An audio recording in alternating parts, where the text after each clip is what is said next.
طاهر الحميرية. قبيلة آل طاهر قبيلة حميرية قحطانية أصيلة من أقيال حمير، لها تاريخ مجيد وماض مشرق ضارب في أعماق التاريخ اليمني. ورد ذكرها في نقوش المسند السبائية وفي كتب التراث عند كبار المؤرخين مثل الهمداني ونشوان الحميري والحجري. ينتمي آل طاهر إلى نسل الملك طاهر ذي معهرب حسان بن أسعد الكامل الحميري تبع الأفخم، أحد ملوك حمير وتبابعتها، ومنهم الملك الظافر عامر عبد الوهاب الطاهري الحميري، الذي أعاد مجد تبابعة اليمن في العصور الوسطى. الموطن الأصلي وصف الهمداني عندما مر في طريق بلاد الطاهرية بنفسه، وقال: آل طاهر من بلاد الطاهرية مديرية السوادية محافظة البيضاء، وهي المنطقة التي وصفها الهمداني بأنها تقع بين ردمان والسوادية والملاجم، وفيها قصر وعلام، قصر القيل ذي معهر جد آل طاهر، ولا تزال آثاره قائمة حتى اليوم في عزلة القعقاع ذي قعقاع، ضمن منطقة كانت تعرف قديما باسم خورة وتعرف اليوم باسم بخور في منطقة عسيلة، وأقرن الأقرن تسمى حاليا بقرانة، والحرات العلوب تسمى حاليا بالعليب. توجد في بلاد الطاهرية آثار الحصن القديم في منطقة حصن العذارب، وهو قصر وعلان قصر الملك الحميري ذي معهر تبع بن حسان الأفخم الأقرن بن أسعد الكامل أبو قرب الحميري، ومن ضمنها عزل رهبان وزهراء. وتوجد أيضا أكثر من 40 بئر حميرية في بلاد الطاهر، وكلها من قبائل بني طاهر الأصل، الذين ما زالوا في مقر وسلف وجذور الأجداد منذ العصور القديمة كما وصفهم الهمداني. مكانة آل طاهر في التاريخ. ورد ذكرهم في النقوش السبائية، وارتبط اسمهم ببلاد الطاهرية. خرج منهم ملوك الدولة الطاهرية في القرن الثامن والتاسع الهجري، واتخذوا ردع عاصمة لهم. من أبرز ملوكهم الملك الظافر عامر عبد الوهاب الطاهري الحميري، الذي ورث ملك أجداده من تبابعة اليمن. النسب والصلات الحميرية. ينتمي آل طاهر إلى حمير بن سبأ بن يشجب بن يعرب بن قحطان، ويجتمعون في النسب الحميري مع خولان وقبائل البيضاء، فهم أبناء عمومة في الجذر القحطاني الحميري. ما ذكره المؤرخون. الهمداني في الإكليل وصفة جزيرة العرب نص على أن ذي معهر وبلاده من منازل أقيال حمير ومواطن ملوكهم. نشوان الحميري في ملوك حمير وأقيالها، عد آل طاهر في تبابعة حمير وأبناء الملك ذي معهر.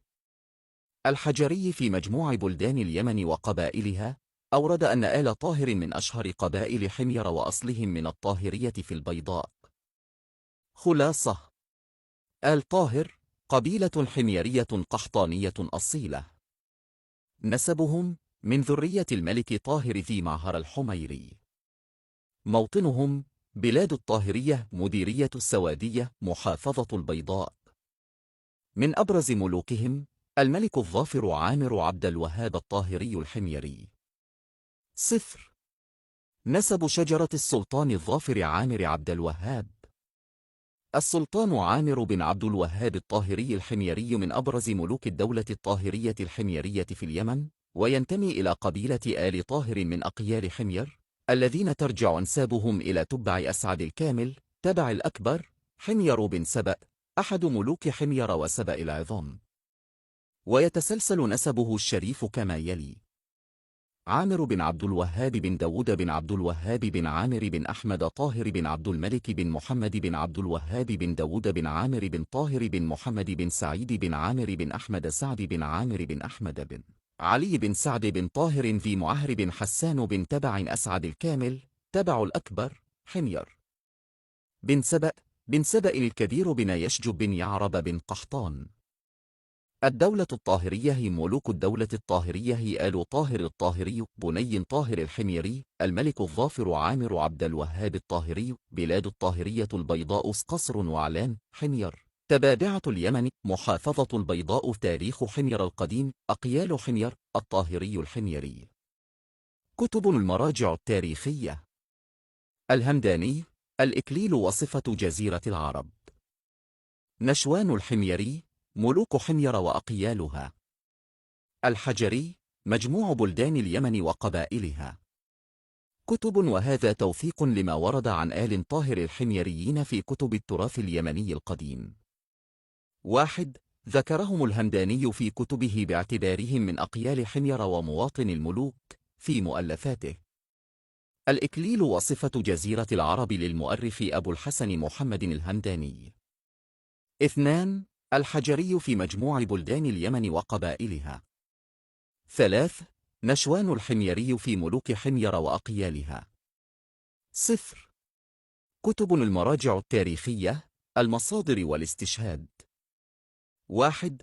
ذكرهم الهمداني في كتبه باعتبارهم من أقيال حمير ومواطن الملوك في مؤلفاته. الإكليل وصفة جزيرة العرب للمؤرخ أبو الحسن محمد الهمداني. 2. الحجري في مجموع بلدان اليمن وقبائلها. 3. نشوان الحميري في ملوك حمير وأقيال. 1. بأفقي، مختارات من النقوش اليمنية القديمة، صاد 259. 2. علي، المفصل، جيم 2، صاد 401. 3. بيغوليف كاسكا، بيزنطة في الطريق إلى الهند، 170 20. 4. طربوش، المصدر السابق، 37. 5. الطبري، المصدر السابق، جيم 2، 73.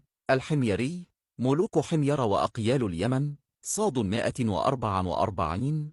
ابن خلدون، عبد الرحمن، 808. العبر وديوان المبتدأ والخبر في تاريخ العرب والبربر ومن عاصرهم من ذوي الشأن الأكبر، تحقيق خليل شحاد، مراجعة سهيل زكار، دار الفكر، بيروت، 2001 ميلاديات.